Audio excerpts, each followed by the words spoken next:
Hello, everyone, and welcome to this episode of SwATCast. I'm your host, Dr. Aaron Swain, and I cannot tell you how excited I am to introduce our next guest. When I started thinking about making a podcast, this is exactly the kind of stories that I wanted to share with everyone. So today's episode is all about resilience, heart, and healing. I'm joined by an inspiring athlete who didn't just suffer one but two ACL tears, missed 2 full seasons of basketball, and still came back swinging. Yes, I'm sorry, and still came back swinging. We're also joined by someone who lived through every single high and low. Her mom, who had to hold it together when her daughter felt like it was falling apart. So this story is about grit, growth, and greatness after trauma on and off the court. Let's get into it. So let me introduce you guys. First off, thank you for coming. We have Addison Widelski, basketball player from Graves County, and then her mom, Kacie. So welcome to the show. Addison, you want to kind of tell us a little bit about your career? Sorry about my voice. I've been kind of sick lately, so I have some water beside me. But I started playing basketball when I was like 6 years old. I actually wanted to be a cheerleader, and my mom said no. I did like gymnastics, and then she made me play Little League basketball, and I went to basketball camp, and I won like every award that year. So I've just like stuck with basketball ever since. And I've played soccer, volleyball, and softball also. And in middle school, I played softball, volleyball, and basketball. And then once I got into high school freshman year, I knew that I wanted to play college basketball, so I wanted to focus on that. So freshman year, I've only played basketball since.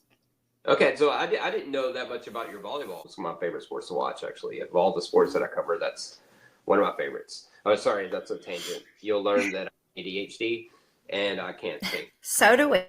Right, so like, I don't know if you watched my TikTok from the other day, where I was just talking, and then I just went on this weird thing, and I was like, oh my gosh, that is exactly what my head is like in my head every day. I understand. Okay, so Kacie, why don't you introduce yourself, please? I'm Kacie Gill. I'm Addison's mom. Okay. I am a paraeducator at Carlisle County Elementary School. And I actually coached basketball for 7 years at Graves County High School. Well, I started out in the middle school, and then Addison's, I think her 8th grade year, the summer between her, when Coach Dunning got hired, I moved to the high school. Okay. Yeah. Okay. Great. So let's kind of get into the injury stuff. The one thing about this episode that I'm focused on is the relationship there with you guys. Like, every injury, I would say ACL wise, is going to be pretty similar as far as what your rehab is like and things like that. So I'm really kind of focusing more on what your mental and emotional reaction is, and then how that affected your relationship, how you build that relationship. Does that make sense? Mm-hmm. Uh-huh. Okay, so Addison, so you're on the court. So explain what happened your first time you injured yourself. It was the first game of the season, my sophomore year. First time I'd started, and literally it was in the first minute of the game. Oh, the other team was taking the ball down under our goal, so they were going the other way, and I was guarding the girl full court, and she crossed it over, and my hand was there, so I hit the ball, and then I oh my gosh, my voice is so bad. That's fine. You're good. I lunged for the ball, and I landed, and I twisted weird or something, and all I could feel, I felt a pop, and then I just fell to the ground, started screaming, banging on the ground, and then the play just kept going. Everyone else was playing basketball, and I was just over there on the ground. And then my mom and Dunning came out on the court. Was it Dunning? Dustin, I think. Well, I think we all came out there, yeah. Yeah, and then Carly was standing over me too, and all I kept saying was it popped, and then they picked me up off the floor, and I was like, I'm fine, I can walk, I'm fine, I'm not even hurt. I was just terrified. Honestly, it didn't even hurt that bad. It was just the fact that it popped scared the crap out of me. So I was like bawling my eyes out. And then they took me back to the hall, and everyone was trying to do like that test on me. What's that called? The drawer. The drawer test. Interior drawer test. Yeah, but I was like too anxious and too like stiff for anyone to even like check that out. But yeah. Well, I'm glad you mentioned like that it wasn't as painful, like because typically the ACL doesn't have a ton of nerves in it. You actually, a lot of times you have more. Did you just tear your ACL? Did you have an MCL or meniscus issue also, or is it just straight ACL? The first time was just ACL. Okay, so typically, like the ACL will hurt a little bit, but it's usually an MCL or meniscus that has more pain. The ACL, you're just really like worried about it just not working. Your leg just doesn't work like it's supposed to, and so you're like more likely. Obviously, anything that hurts, but like the pain will go away, a lot quicker than your function. With ACL, you're really more worried about your functionality than pain there. So Kacie, so what was going through your mind? Honestly, I saw it happen, and then the first thing that came to my mind was, "Holy crap, she just tore ACL." Like I actually said that, and not those. Might have used a little more harsh word, but and they're like, "Oh no," and I was like, "No, she did." Like it was just like as soon as it happened in the back of my mind. I don't know if you know this, but I actually tore both of my ACLs in school too, so I was very familiar. I was very familiar with the injury. And so obviously the worst case scenario came to my mind first. But just seeing how her knee shifted, that's the very first thing that came to my mind. Then once I got out there, sorry, I can't hear you. Sorry, it was just very interesting that you went through the same. That's even turns it puts a little more into the story, really, I think. Yeah.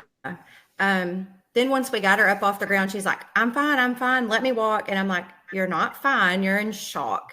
Like, we're going to walk out here to the hall and we're going to talk about this. And then like, if you really, truly are fine, then you can come back out here. Cause I think she thought she was just going to like walk to the bench and then like take a drink of water and then go back into the game. I'm not real sure what she was thinking, but I kind of feel like that's what she thought. Yeah. So Addison, what were you thinking? I don't know.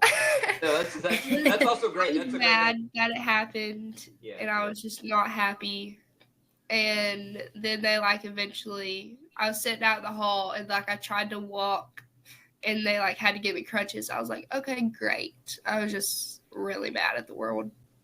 No, that's a perfectly normal reaction. I like to tell people that everyone reacts a little differently in that kind of trauma situation and pain. Like some people want to punch me and some people want to hug me, and you just never know what you get, and you just kind of got to read the room and kind of react. She was definitely the I want to punch you one. Yeah, no, that's she was not wanting hugs. No, I get that. Yeah, that happens a lot. So how do you stay mentally tough through this?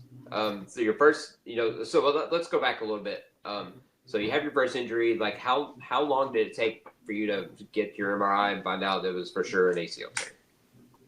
It was really fast, actually. Okay, we got the MRI like 3 days later, maybe. Okay. Well, we went the next morning. We went and saw Gordon Dugan walked in and saw him.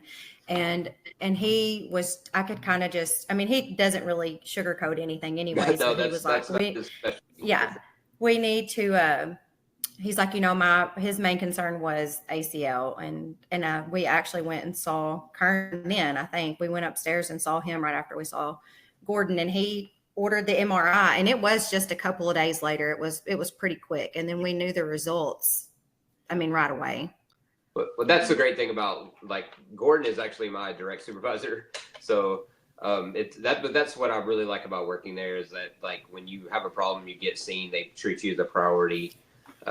There's very little downtime there. So I'm glad you got in. And bad news is hard, but the limbo between not knowing is maybe the most important and the hardest time for some people. Mm-hmm. So from the day we realized that it's a ACL tear, so how was that mental process for you? Like going through therapy and the surgery, how walk me through that? It was really bad, not gonna lie. I had surgery December 7th, and my 16th birthday was December 13th. Oh man. And so my birthday I spent in my brother's bed because I had to be in his room because my room is upstairs. Right. Upstairs. And this was actually the night I got hurt was the first night ever in our house that I'd been in our house. So I didn't even like get to be in my room at all for like the first 2 or 3 months that we lived there. And I was not happy about that, but my brother was definitely not happy about that either. Right. Well, But yes, what I want to say is this affects the whole family. Like, Yeah. when you get hurt, people are like, well, how long is it going to take to get back? Well, there's a number there, that's average, 9 to 10 months, on average. But nobody talks about how it affects your mom and your brother, like every day. It changes everyone's life.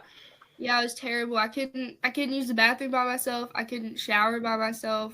Like, it was not good. They had to like bring me food in bed all the time, and they had to help me change and have my leg propped up all the time.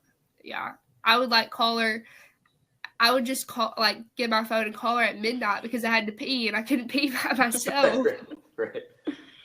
So that leads me into my next question, Kacie. How did you support her? And that sounds like you had a tough job. I actually took FMLA from work so that I could be at home with her because I felt like that's where I needed to be, and in between physical therapy appointments and doctor's appointments and all of that. So basically it was like kind of like raising a baby again, honestly.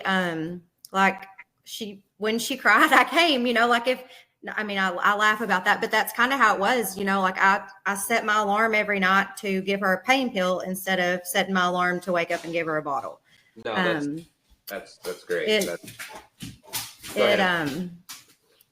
My dog just ran in here. I guess they let him out, but she slept, like she said, she slept downstairs in her brother's room, and she would get out and come into the living room some with us and everything. But the most comfortable I think that she could get was in there. And just a lot of times I would just lay with her and we would just cry together, like there's not anything that I could say to make it better.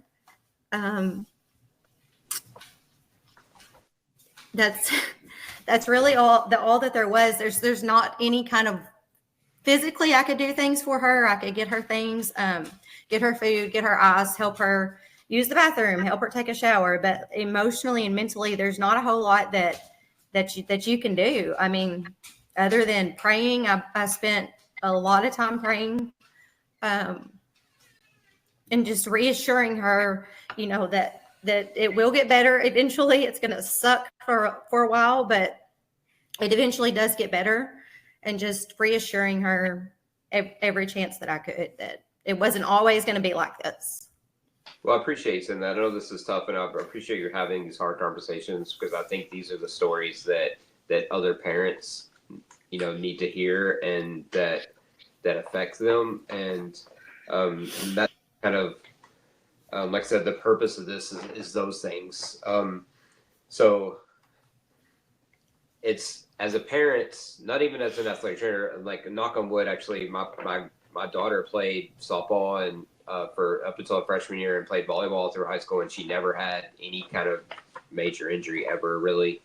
So like as an athletic trainer, I never had to deal with my kid's injury.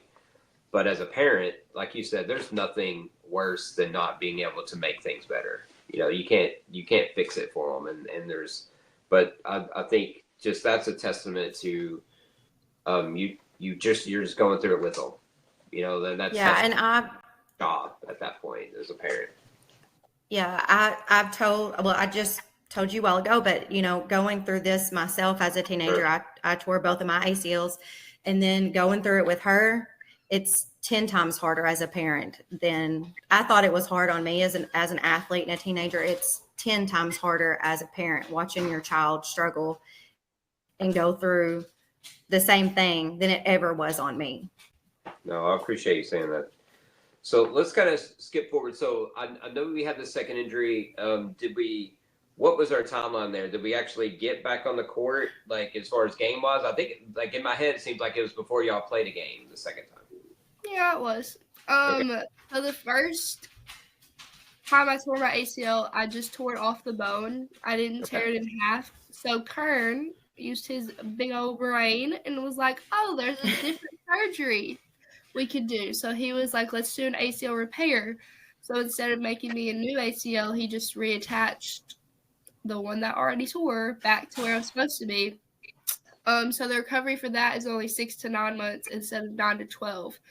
And I still did like 10 months of physical therapy, and I was back, fully back. I was wearing a brace, and I was released from physical therapy for 2 weeks, and literally the 2-week mark, we were in practice, and I was running down the court, and Hannah, our point guard, threw me a full court pass for me to hit a layup.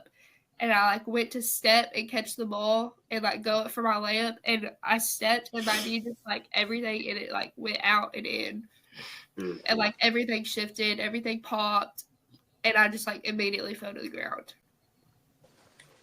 So was that? I know this is going to sound like a silly question. Was that as painful, or is that less painful than the first time? That one was worse. That one, my ACL actually did like burst. Okay. So that one was, that one hurt really bad. And did you hurt your meniscus or MCL at the same time too that time? I tore something else too. What, both meniscus? Is that right. it? And maybe MCL. That's MCL? Yeah. Yeah, so that's the kind of what I was getting. So my nephew had a situation where he had tore his ACL playing flag football, played of all things, but he got it repaired, and then about 5 months later, he was just shooting basketball, wasn't even really playing, and then just kind of stepped weird, and he felt something weird, but he didn't have any pain, and he ended up tearing it again then, but it was just casual. Like he's like, this kind of feels weird, but I have no pain.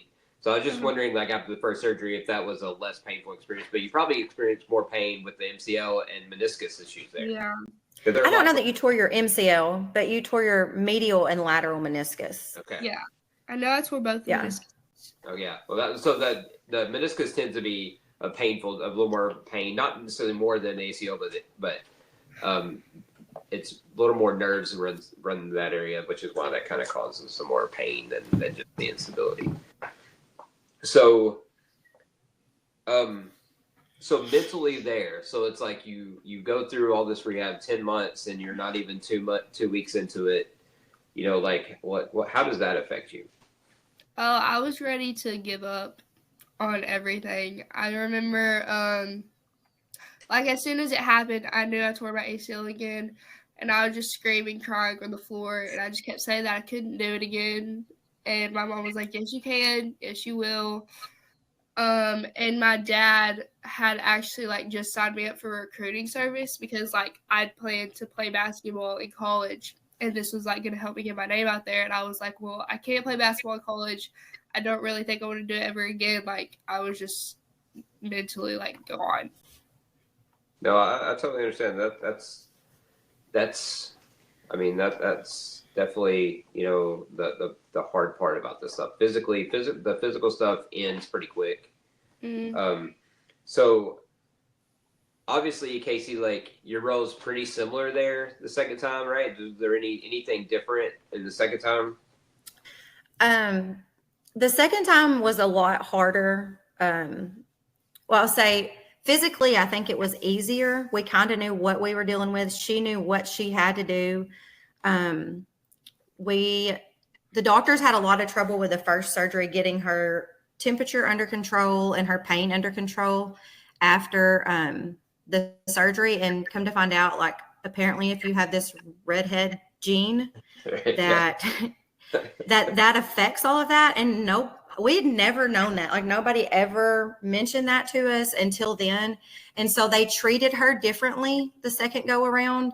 And it was a lot better. Just getting her pain under control and her body temperature regulated, getting her in the door and home and settled was a lot easier the second go around. Mentally, though, it was a lot worse. I'm sitting here trying to think I think she was more open about it, and I knew the signs to look for that she was struggling more mentally this go around. She kind of shuts down and she didn't want to be around basketball at all. We So she got hurt before the season started, and we had pictures, the next week, Addison? Or a couple of days, I don't know. Yeah. A couple of days later, within a week after she got hurt, we had team pictures, and that was really, really, really hard. Putting her jersey on and then taking it off and knowing that she wouldn't ever get to play a game in that her junior year again. And so we had to approach things differently this time. I think the second go around, just because she was struggling so much more mentally than she did the first go around. She went on homebound. Well, actually, you didn't go on homebound. She was going to go on homebound and she didn't. But since everything's virtual and it was right there at Christmas break, we didn't have to do that. So she was able to keep her grades up and keep all of that going. But she really did struggle mentally. But that my question there, and I'm glad you brought the grades up too, because I think that's another whole area that nobody really takes in consideration sometimes, like, and how to maintain those things. You got so many other things to worry about, and so it's really great to hear the story that you keep it up with your grades. So Addison,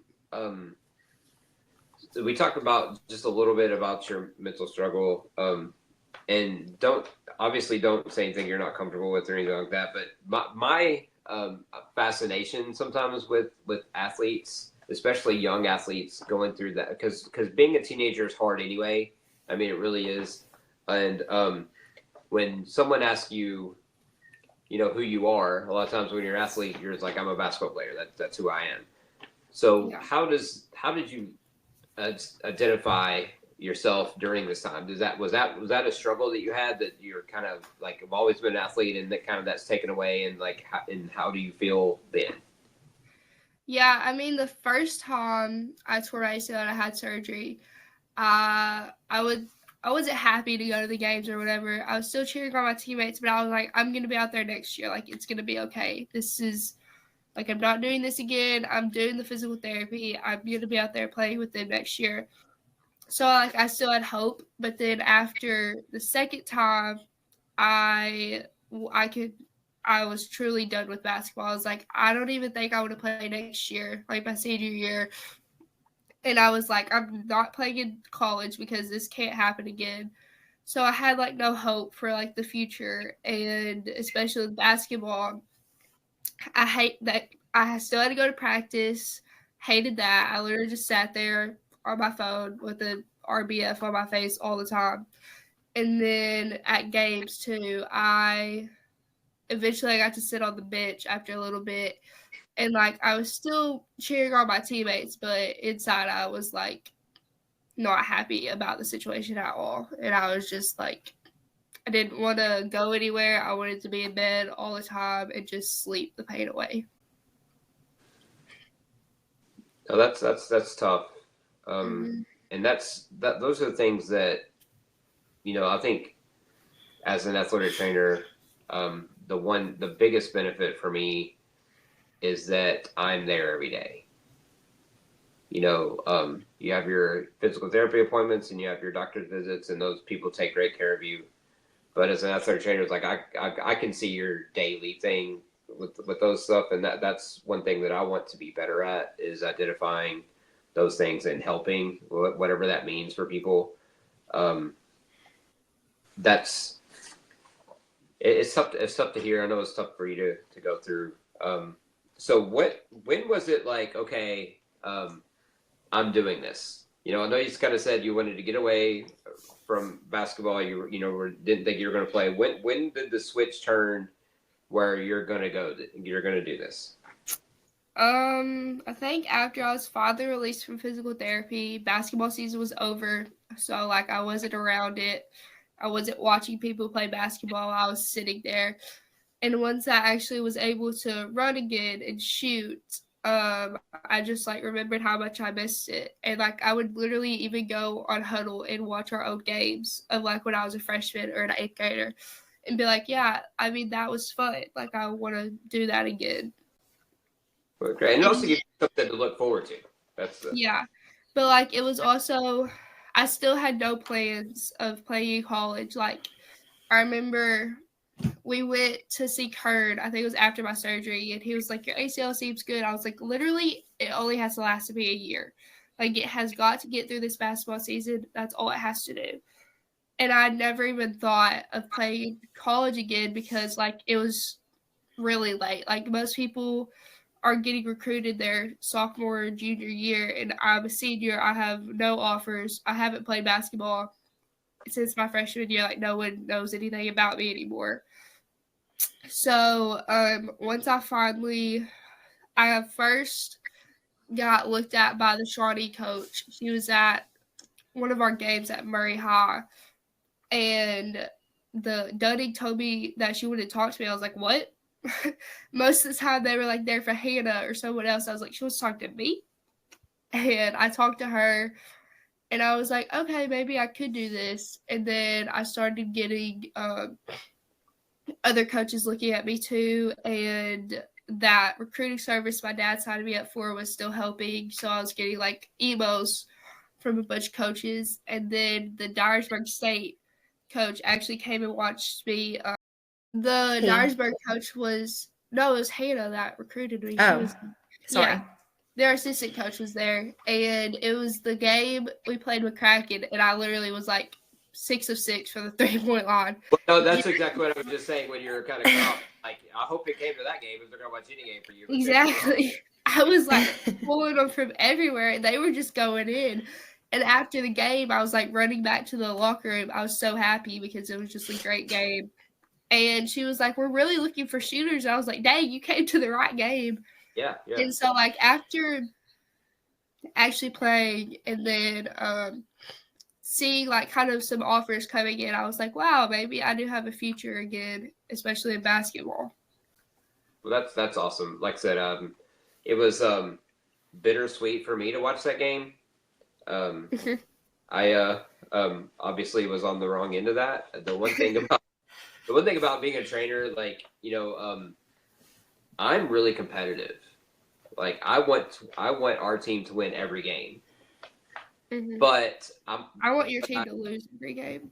Well, I'm saying though, that's the thing. It's like I want to win every game, but at some point, like during the moment, I'm really caught up in it, and then afterwards, in my head, I was like, "Good for you." Like it was a cool moment for me to see. Like I said, because I knew a little bit about your story, I didn't know a lot, but once the sting wears off of not winning that game, it was a cool moment for me to be there for, and just in the grand sense of being an athletic trainer, that's what you want to see. You want to see, the kids come back and have big nights and have that play out in front of you. And so I'm going to talk a little bit. Kacie, I'll let you talk here in a second. I have an important question for you.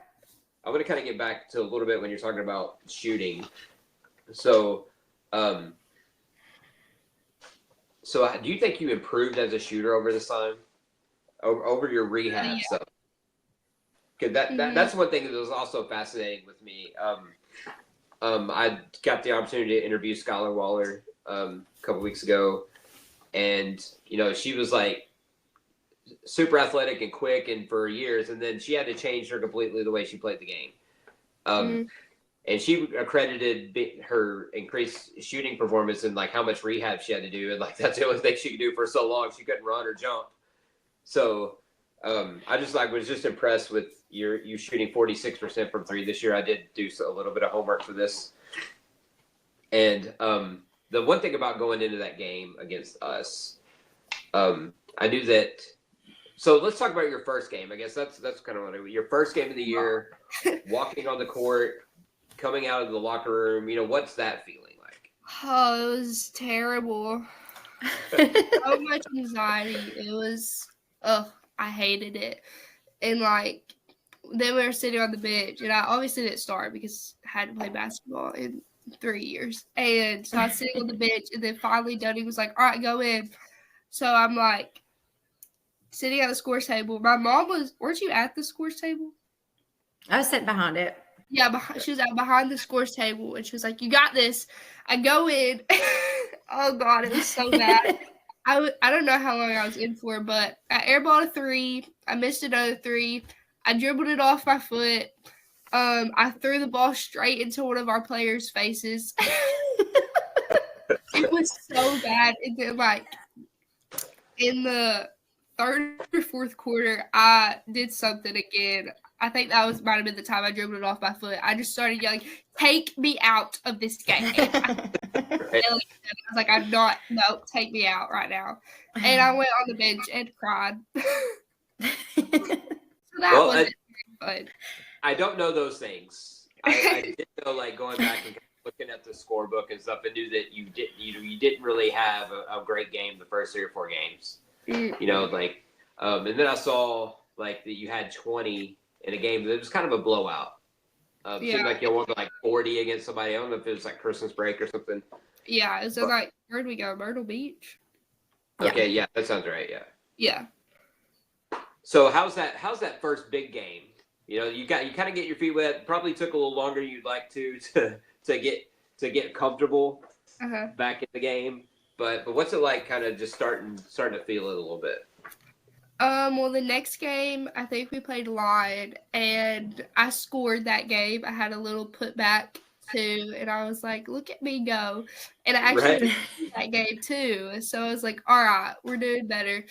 And then I think the next game might have been Callaway, or maybe there was a game. But no, Callaway was like the third game of the season. Maybe it was really, really quick. Okay, I thought you played early. I thought that was kind of surprising. So I think it was like finally the Callaway game where I was like, all right, I think I had like 7 points. I took a charge, which I missed so much. Charges are like my favorite things to do. And I remember the game finally was on Huddle, and I literally watched my charge like at least 100 times. I was just going back and watching because it was so cool. And like my shoe fell off, and Kaylee pulls me up. We're just screaming at each other's faces. So that game was really fun. And I remember Duddy put me on the radio after that game, and me and Brian York were talking, and I was like, yeah, like, I'm finally back. Like, this game was the game where I was like, I'm back. And I finally, I had a TikTok sound saved for literally 2 years. It was like, she's back. And I finally made it after that game because I felt good enough to. That's awesome. And that kind of the part I think we skipped a lot of this, and I think that, and just in my head, and so, like I said, if I make an assumption that's not true, please stop me. I didn't have this written down or anything. Just listen to you talk. We've just talked about negatives. You know, like, just talk about the struggles. So to me, it's so exciting that I can't see you but I could tell that your face was different that last minute when you're talking about your successes. And you're talking about feeling good and that you're back, and it sounded fun. You know, like this conversation has been pretty sad. So anyway, I just wanted to stop and say, hey, congratulations. Let's not forget the successes. We did experience some technical difficulties, but part 2 is also uploaded onto our podcast. Please check it out.